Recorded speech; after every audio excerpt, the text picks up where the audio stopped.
అంటే మీకు కరెక్ట్గా చెప్పాలంటే ఆ వాల్కి ఆ వైపర్కి మధ్య గ్యాప్ మనం పప్పు దూరే అంతా ఉండకూడదు. అంటే జస్ట్ 2 మిల్లీమీటర్స్, జస్ట్ మిల్లీమీటర్స్లోనే ఉండాలన్నమాట గ్యాప్. అది కరెక్ట్గా కానీ చెక్ చేసుకొని మనం కానీ ఫిట్ చేసుకుంటే మాత్రం ఆ పప్పు మిగిలిపోవడం అనేది అస్సలు ఉండదు అనమాట. అది సరిగ్గా లేకపోతేనే పప్పు మిగిలిపోద్ది. అదొక పాయింట్ చెప్పారండి. నేను మీకోసం కనుక్కున్నాను నేను ఏంటి అని చెప్పేసి.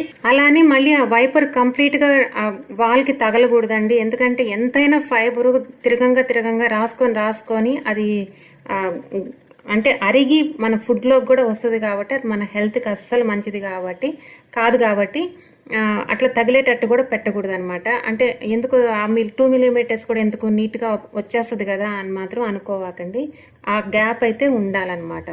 ఇంకా ఆ గోడలకి వైపరు తగులుతూ ఉన్నా కానీ డ్రమ్ షేక్ అవుతూ తిరుగుతుంది అనమాట, కదులుతుంది, ఎక్కువ షేక్ అవుతుంది. అది అడ్డం వచ్చి తగులుతూ ఉంటుంది కాబట్టి